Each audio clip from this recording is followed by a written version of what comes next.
Hi everyone, it's Fiona here. It's Friday. It's time for Friday 5 with Fiona from fionamarks.com. So today is the 19th of February. I'm going to share my screen with you and let's have a look. What 5 things have I picked to talk about this week? First of all, Saturn Uranus, I think that's the main thing happening in the sky. It's the big thing happening in 2021. So let's have a look at that topic. And then I'm going to share with you about press clippings, how to find the truth, something about parenting styles, and finally, tropical and sidereal zodiacs. So let's jump right in to the Saturn Uranus square. So this basically means that at the moment in the sky, Saturn is in Aquarius with a whole bunch of other planets. I think we're down to 4 now from 6 last week.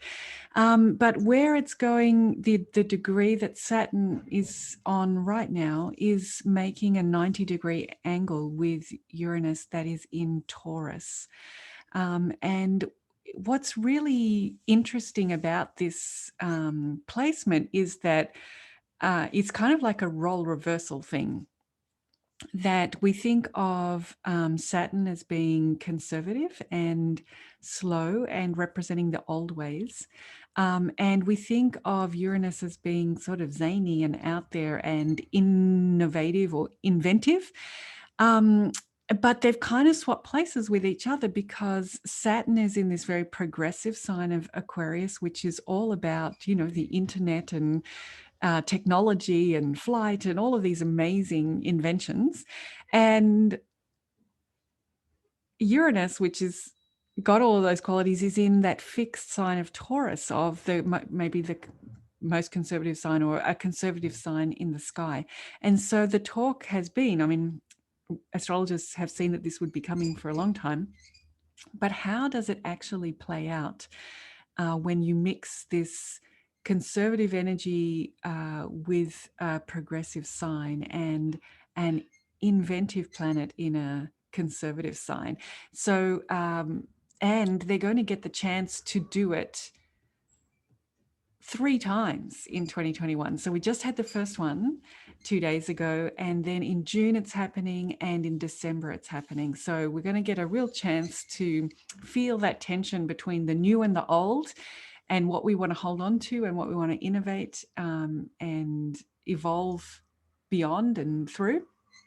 And I'm also adding in that there is an eclipse in Gemini right next door to Uranus that's in Taurus, and that's happening in June. And I think that has the potential to be very innovative as well. So there's this balance between the new and the old, and technology and innovation, and where we pull back and where we rush forward. How are these energies going to interact? And then today, like as I'm preparing this, the news is just really echoing this theme. So I think it gives us a hint at how this might unfold for the year. So this is what's happened in my awareness of the news just in the last day or two, the things that are bubbling to the top of the list. Did you know that Facebook in Australia has banned users in Australia from accessing news due to a disagreement that they're having with the Australian government about regulation of media content? And so Facebook have kind of taken this approach of, well, if you're in Australia, you can't look at news on Facebook, you can't share news on Facebook, you can't follow links to news.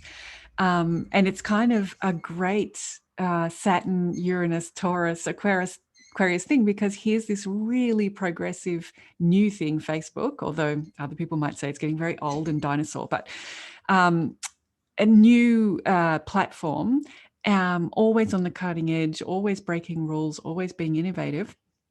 And yet it's the one being super conservative and saying, having this dummy spit that, okay, well, then I won't play, and I'm going to be conservative and shut down and close and not allow that Aquarius thing of the networking and the sharing. So really fascinating Taurus, Uranus, Saturn, Aquarius moment. And then just as I was typing up this program today, Uber have lost their final appeal which I guess means it was the Supreme Court or the High Court in the UK, where originally, like going back to 2016 or something, a work tribunal found that Uber drivers are employees, they're not contractors. And since then, Uber has been appealing that decision through all the levels of court. But today they lost the final appeal at the highest court. And so here we have again something very innovative, something very new being restrained and being brought back into the old system. So this gig economy versus, well, workers' right and sick leave and holiday pay. So I think that has the peppering of these themes as well.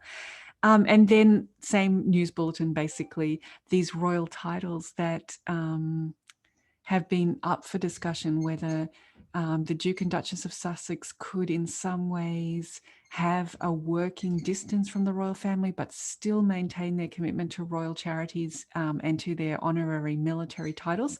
And nope, officially that's a no, that's come down, Conservative as well. So isn't it interesting that just around this date, the 17th of February, we have these big questions about new methods and new ways versus old ways, and kind of like I don't know, it's not like the straw that broke the camel's back, but kind of like a bit dummy spits, or a bit kind of, that's it, I've had enough, cut.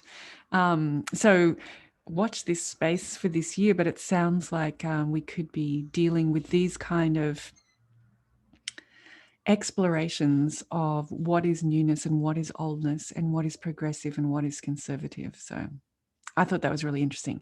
Now, it kind of tied in with something else that I did this week, which is I put a few videos up, which I'm calling press clippings, because of course I read news all the time and it reminds me of astrology all the time.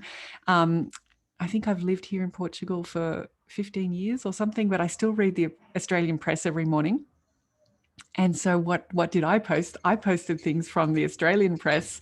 And I'm very happy to say that Facebook is still allowing my YouTubes to be up on my site, because they really did close down a lot of things. So maybe their AI has not been able to dig deep enough into the content of the video to realize that I'm actually sharing Australian news.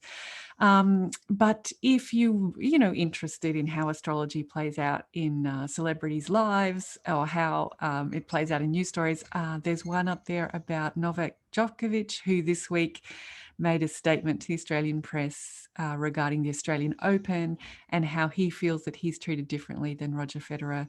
And so it was a great opportunity to have a little look at how their charts are. And actually, these two men share some very similar traits in their charts. So no wonder it's easy for Novak to compare himself there. So yes, if you want to find out a little bit more about that. And then the other one that's up is about Meghan Markle also had a legal win this week around privacy and copyright. And so we just have a look at some of the main players planetarily in her chart that perhaps made that happen. And then next week, or a little bit later, there's one on James Packer, an Australian personality. I don't know whether you guys know him, but a third generation media mogul. And the title was James Packer's 20 Years of Misery or something like that. And it reminds me of timing in astrology. So we go and examine that. So press clippings are there. You can see them obviously on the Facebook page, but they're also here on YouTube. And as well as that, I have a wonderful conversation with my fellow colleague. Oops, this is the wrong way around. Sachin Sharma from Search and Sachin. He's one of our year 4 apprentices. And we have a conversation about how do you find truth? How do you sense it? And we look at different planets. And this follows on from the videos I've been making with Fernando Raul Castro, where I've really been interested in this theme of truth this year. I think for me, the experience of Jupiter in Capricorn, all of 2020, really brought to my awareness the difference between hoping that something's true or believing that something's true, and it actually being true. You know, that's Saturn's wonderful gift of just being very real and non-negotiable about what truth is. So I've been exploring it in my blogs and on this newsletter. And I've been talking to Fernando about it. And here's a conversation that I am having with Sachin. This is a new series that we're doing every week called Sipping Chai. And we are discussing Vedic philosophy and Vedic astrology. So it's one of those rambling, wide ranging conversations. And I hope that you find it enjoyable and useful, and that you get the sense of inside of yourself how the planets are working. You might have a planet that's stronger, it's easier for you to listen to, and tapping into that way of accessing truth. For example, if it's Venus, you might somatically resonate with when things are true. And we go on to talk about each of those planets. So I invite you to go have a look at that video. And I'm also very happy to share that my discussion with Amy is up about parenting styles. This is where we talk about whether you are a parent who is, super supportive, big fan club of your children, always there, picking up anything that's needs help and support, or if you're a parent who is helping your child grow by, expecting them to live up to expectations, how good they can be, so you push them a little bit to help them grow even beyond what they think they're capable of. And so we talk about these two contrasting parental styles, and also tips and strategies that different parents can find helpful. So love that conversation, and there's a few more of those to come in the coming weeks, so keep an eye on that series. And then finally, I also have a conversation with Fernando this week about tropical and sidereal zodiac. So this can be a controversial topic, although of course I aim to keep it supportive and diplomatic. But in Vedic astrology particularly, there are these two main types of zodiac, although having said that, there are many sidereal zodiacs. So even within sidereal, you may find that your astrologer is using a different zodiac than another sidereal astrologer. And we just talk about how those have come about and why they've gotten encoded into astrologies in the way that they have. So that is my discussion with Fernando for the week. Let me just show you the picture of that here. Yeah, there you go. Exactly, that is Fernando and I.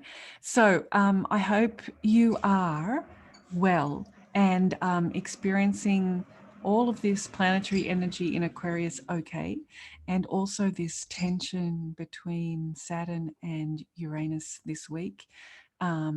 Maybe you're feeling that. I personally, I don't really like to think that I'm open to my astrology. I hope that it's all going on there without me. But I have to admit that this week I can feel like a kind of, I know that the fibers of my nerves are kind of being expanded or stretched or something. So I hope that you're weathering the experience well. And I look forward to seeing you again soon, and invite you to book a reading with me or some coaching time whenever you feel that would be useful. Okay, continue to have a great week, and I'll see you next week. Bye.